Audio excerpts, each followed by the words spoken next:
When you think of Fist of the North Star, this meme probably comes to mind. Omae wa mou shindeiru. Nani?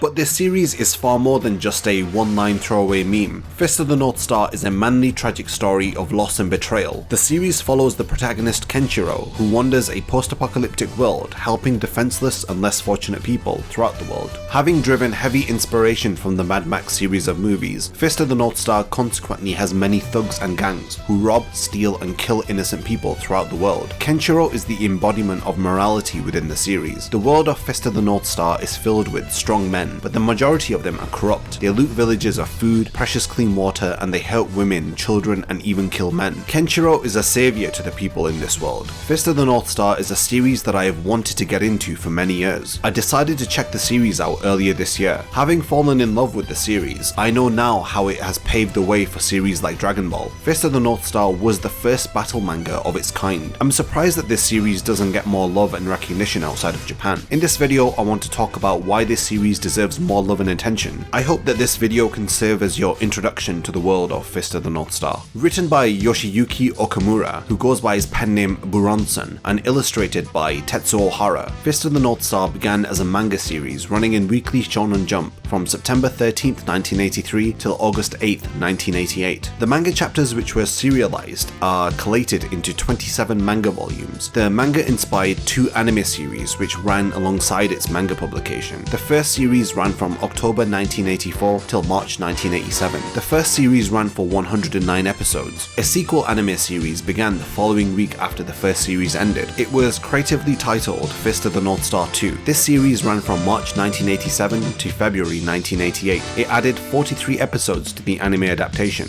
The Fist of the North Star series has inspired several spin-offs and OVAs also.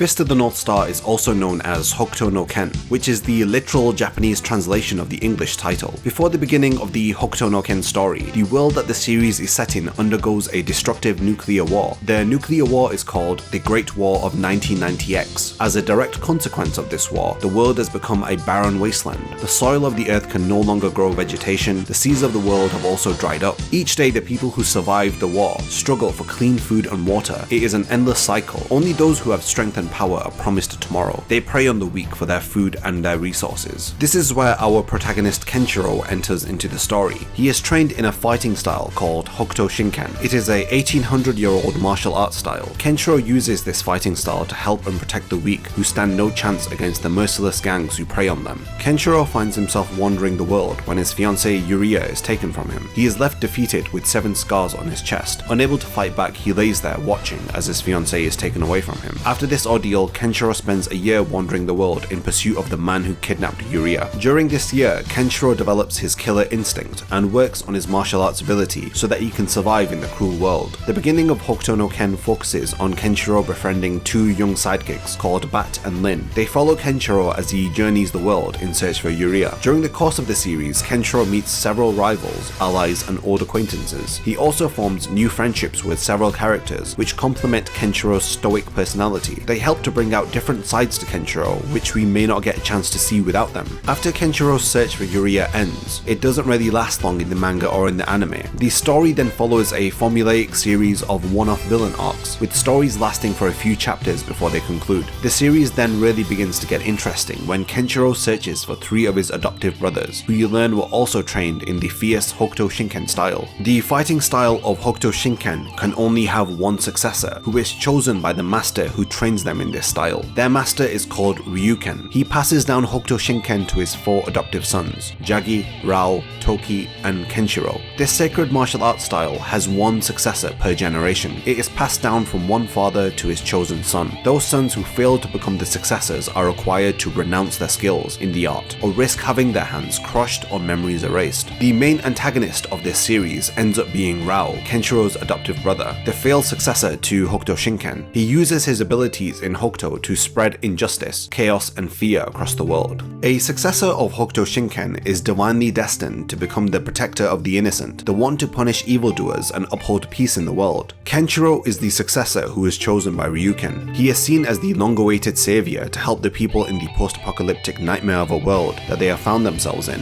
One of my favorite aspects to this series is the cast of characters that Kenshiro encounters throughout the series. The characters who feature are constantly changing. Nobody really overstays their welcome, despite wishing that some of them did, as they can end up becoming favorites rather quickly. Due to this, there are a large number of characters here. The protagonist Kenshiro has a typical inward personality like many heroes of the 1980s. Despite being strong and stoic, Kenshiro is soft and kind-hearted. As a character, he breaks the stereotype that a strong male cannot be seen to cry. He openly expresses his grief and does not hold back his emotions. Kenshiro is seen several times upset at the circumstances of the weak and innocent who are made to suffer at the hands of bandits. Kenshiro is seen to lose himself to his anger. It is never seen as a weakness, however. Kenshiro utilizes it to help him avenge others and to protect the weak. Kenshiro was partly inspired by Bruce Lee. This can be seen in the way that Kenshiro fights, his high-pitched cries when he attacks, and Kenshiro's fighting stances. As the world is heavily inspired from Mad Max, Kenshiro also bears similarity with the protagonist of the Mad Max movies. I mentioned previously that Kenshiro early on in the series ends up meeting a young thief called Bat and an orphan girl called Lin. They both join Kenshiro on his journey and witness his incredible battles with some of the strongest men in the world. Lin's family is murdered before her eyes. After witnessing this cruelty, she loses her voice. Lin is a very compassionate and caring young girl. When we first see her, she is in a small village serving food to prisoners. She meets Kenshiro. Through using Hokuto Shinken, Kenshiro restores her voice. He also saves her when she is kidnapped later on. This then makes Lin want to follow Kenshiro, as his act of kindness has a profound impact on her. She cannot repay him for what he has done for her. She has a lot of faith in Kenshiro's abilities and knows he will make a change in the world. Bat also follows Kenshiro. He ends up becoming a small sidekick to him. As a result of all of the violence and corruption in the world following the nuclear fallout, Bat ends up being immature, apathetic, and inconsiderate. He forms a close bond with Lin and protects her throughout the series. As he spends more time with Kenshiro, he becomes more mature and considerate of others. Toki is Kenshiro's older adoptive brother. He is one of the 4 students of Hokuto Shinken. He is one of my favorite characters in the series. He aims to use the skills of Hokuto Shinken he has learnt to heal people of illnesses and ailments. Toki is a wandering doctor. He becomes ill after being exposed to the nuclear fallout. He spends the little time that he has left helping others and healing them. With his appearance resembling that of Jesus Christ himself, it is not surprising that he is the pacifistic healer of this series. Rao is the oldest brother of the 4 Hokuto Shinken students. He is also a blood brother to Toki. He is driven by his burning desire for strength. He uses his skills of Hokuto Shinken to develop a merciless style. Rao aims to spread his tyranny across the world. His ambition is to be the strongest, and he intends to rule the world under the banner of Ken-O, which translates into King of Fists. Rao is one of the greatest antagonists in shonen manga and anime. He has a lot of depth and backstory, which helps to make him feel fleshed out as a character. His motivations are well defined. He is committed to his beliefs, and his actions back this up.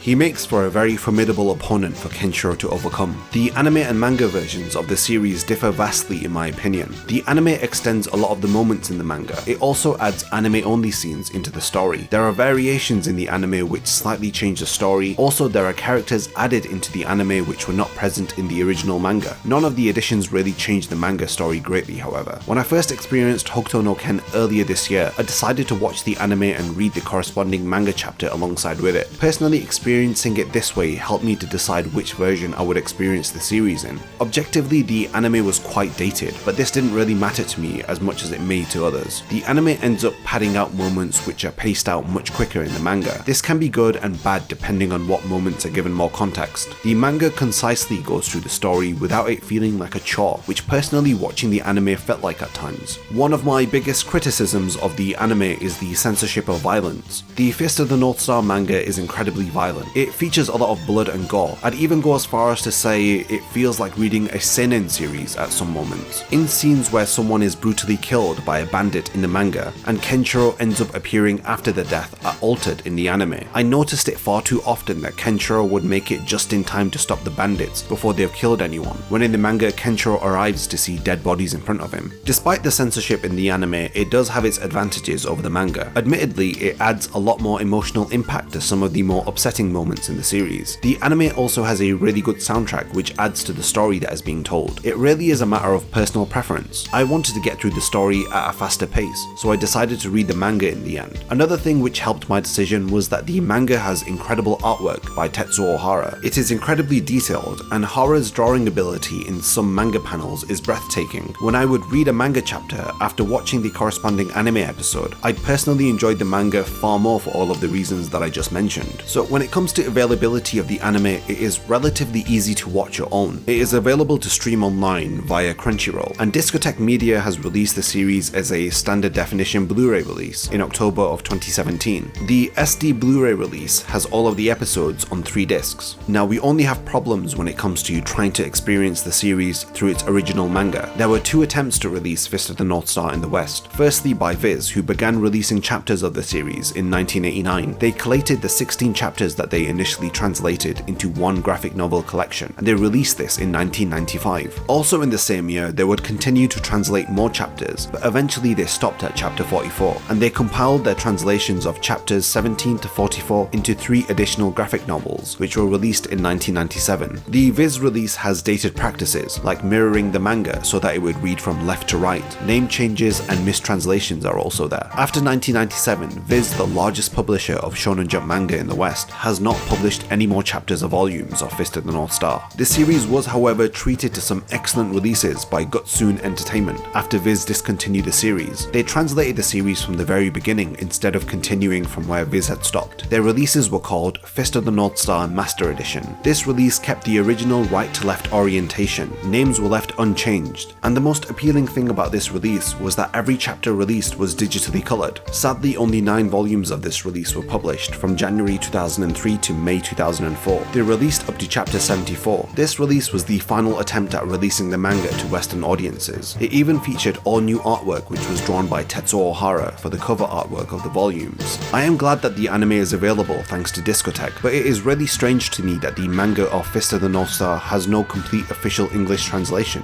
One of the most influential series which paved the way for modern series does not even have an official digital translation of the manga. If you want to read the entirety of the manga, then the only way to do so in 2019 is to experience it from low quality scanlations, which really don't do the artwork justice at all. Of course, I know how successful Hokuto no Ken is domestically. I do not doubt the success that the series has had in Japan. I want this video to serve as a helpful introduction to the series for those of you who may only know of it as a meme. In the West, there were attempts made early on to bring the series over here. This was before anime really blew up over here in the West. Fist of the North Star even had a pretty bad live-action movie adaptation by Hollywood, which released in 1995, which I'm sure negatively impacted the series' transition over to Western audiences. If you find that watching over 100 episodes of the anime to be a really slow and dated experience, I would recommend watching the 1986 Fist of the North Star movie. Despite it not being a direct adaptation of the manga, it retells an alternative story of the first 75 manga chapters into a really well animated feature-length movie. This movie retains a lot of the violence which was originally present in the manga. In my personal opinion, this movie serves as the best introduction to the series. You can decide to pick up the anime or the manga afterward and experience the entirety of the Fist of the North Star story later if you wish. Around the same time that I got into the series earlier this year, I came across a fan project called Hokuto no Ken Recut. This version edits the anime to fit closer in line with the original manga. The recut version cuts a lot of the filler out of the anime without hurting the story. This was created as an alternative version for people who want to experience the anime but could do without the slow pacing of the original series. This version was put together by a user on the Fist of the North Star subreddit. This user has recut the original series down to 17 episodes, which are approximately an hour and a half in length each, as opposed to 109 episodes which are 20 minutes in length. I have linked to this version in the description for those of you who are interested in it. As a huge fan of the shonen genre, I thought of it as a rite of passage to eventually watch or read Hokuto no Ken. With its influence on series like JoJo's Bizarre Adventure and even Kentaro Miura's Berserk, how can you sleep on this series? Before Fist of the North Star was published, most of the series in Jump focused on gags, and battles were merely an afterthought, but this series brought battles into the mainstream, and personally I think it made it easier for the series in the 90s like Dragon Ball, Saint Seiya and Yu Yu Hakusho to thrive in the environment which Fist of the North Star had founded